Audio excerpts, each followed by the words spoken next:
Lini depan timnas Indonesia masih tumpul, Shin Tae-yong siap cari striker diaspora kemanapun.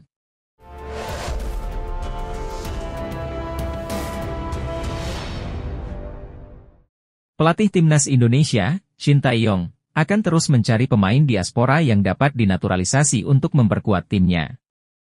Kali ini, ST akan fokus untuk mencari pemain berposisi striker setelah kualifikasi Piala Dunia 2026 round 2 selesai.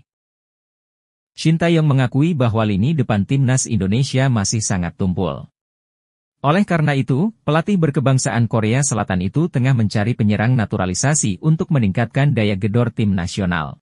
Shin Tae-yong telah memulai pembicaraan dengan Ketua PSSI, Erick Thohir, untuk merealisasikan rencana ini.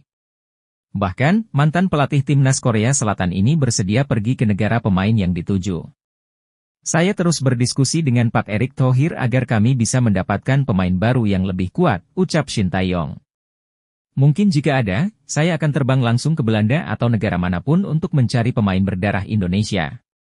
Kami butuh untuk melengkapi posisi striker yang lebih baik, tambahnya. Permainan timnas Indonesia terus meningkat. Namun sayang tim kita masih sangat tumpul di lini depan, saya akan mencarinya, tegasnya.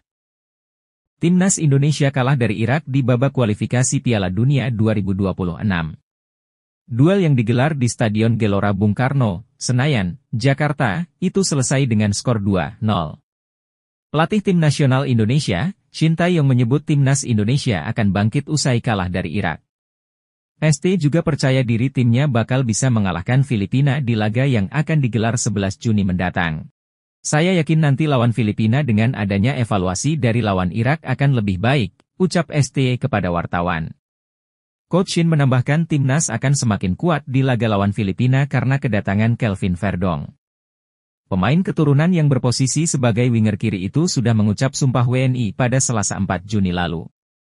Lawan Filipina ada tambahan pemain baru yaitu Kelvin Verdong, semoga itu bisa jadi motivasi penambah semangat baru yang penting timnas semakin kompak, tambahnya. Timnas Indonesia masih punya kans lolos ke ronde 3. Saat ini, Jordi Amat dan kolega duduk di posisi kedua dengan 7 poin. Skuad Garuda butuh 1 kemenangan untuk bisa lolos ke ronde 3. Menteri Pemuda dan Olahraga Dito Aryo Tejo mengatakan langkah mendatangkan pemain sepak bola keturunan Indonesia yang berada di luar negeri, diaspora, telah memberikan dampak positif bagi pencapaian timnas Indonesia. Kami melihat bahwa pemain diaspora ini memberikan dampak positif, baik dari sisi pencapaian di Piala Asia 2024 yang lolos ke babak 16 besar dan Piala Asia U23 di mana kita masuk di jajaran 4 besar. Ujar Dito melalui akun Instagram pribadi Dito Aryo Tejo yang dikutip di Jakarta, Selasa. Ia menyampaikan hal itu berkaitan dengan hasil evaluasi Kemenpora terhadap dampak kehadiran pemain sepak bola diaspora terhadap performa timnas Indonesia.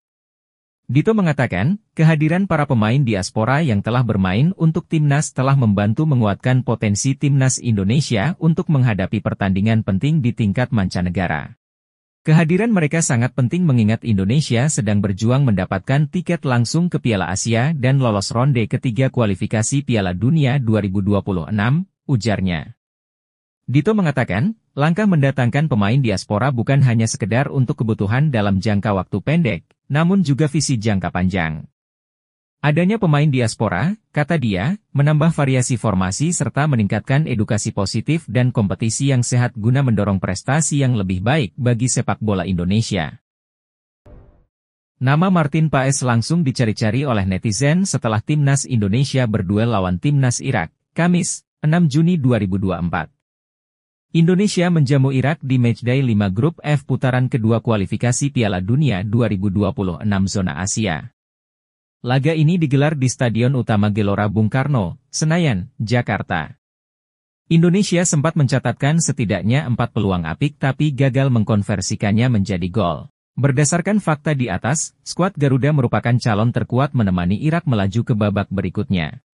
Berada di Indonesia, Jayden Osterwolde segera menjalani proses naturalisasi untuk memperkuat timnas Indonesia. Pemain milik klub Liga 1 Turki, Fenerbahce, ini tengah berada di Uluwatu, Bali pada hari ini, Selasa, 4 Juni 2024. Hal itu diketahui dalam unggahan storiesnya di Instagram, Jayden Osterwolde. Dalam video yang dibagikan, Jayden Osterwolde tengah rebahan di kursi yang mengarah langsung ke kolam renang. Benar, tak ada jaminan Jayden Osterwolde bakal menjalani proses naturalisasi sekalipun berada di Indonesia. Sebelumnya, ada bek FC Copenhagen Kevin Dix yang datang ke Indonesia pada penghujung 2023, tapi hanya untuk berlibur. Namun, banyak pencinta sepak bola tanah air yang berharap Jayden Osterwolde mau memperkuat timnas Indonesia. Sebab, pesepak bola 23 tahun ini bukanlah pemain sembarangan. Ia sempat menjadi fullback kiri andalan FC Twente selama 1,5 tahun, 2020 hingga 2022. Ia juga sempat 1 tahun, 2022 hingga 2023, memperkuat AC Parma hingga akhirnya hengkang ke Fenerbahce per Januari 2023. Bersama Fenerbahce, kualitas Jayden Osterwolde benar-benar terlihat. Musim ini saja, pesepak bola 189 cm ini turun sebanyak 43 pertandingan dengan koleksi 2 gol. Berkat bantuan Jayden Osterwolde, Fenerbahce finish kedua di Liga 1 Turki 2023 hingga 2024 dengan 99 poin. Fenerbahce hampir juara, mengingat hanya terpaut 3 angka dari sang juara, Galatasaray. Kemudian pertanyaan muncul, jika benar PSSI mendekati Jayden Osterwolde, apakah tidak mubazir, mengingat sudah banyak pemain top di sektor kiri pertahanan? Jangan salah, Jayden Osterwolde dapat bermain di banyak posisi. Selain fullback kiri, Jayden Osterwolde dapat diperankan sebagai bek tengah maupun gelandang sentral. Berhubung timnas Indonesia akan menghadapi laga sengit di babak ketiga kualifikasi Piala Dunia 2026 zona Asia, skuad Garuda membutuhkan skuad yang gemuk. Jay Idzes langsung mendapatkan ucapan selamat dari penyerang Liverpool, Cody Gakpo, setelah berhasil membawa Venezia promosi ke Serie A. Kabar membanggakan baru saja datang dari bek tengah timnas Indonesia, Jay Idzes. Jay Idzes baru saja berhasil membawa klubnya, Venezia, untuk promosi ke kasta teratas Liga Italia, Venezia. Bek berusia 24 tahun tersebut dipastikan akan bermain di kompetisi paling bergengsi di sepak bola Italia. Kepastian itu didapatkan setelah Venezia menang dengan skor tipis 1-0 atas Cremonese pada leg 2 babak playoff promosi ke Serie A pada Senin, 3 Juni 2024, dini hari waktu Indonesia Barat. Dengan demikian, Venezia menang dengan agregat 1-0 dan berhak promosi ke Serie A. Jay Idzes pun tidak lupa untuk mengabadikan momen tersebut di akun Instagram pribadinya. Dalam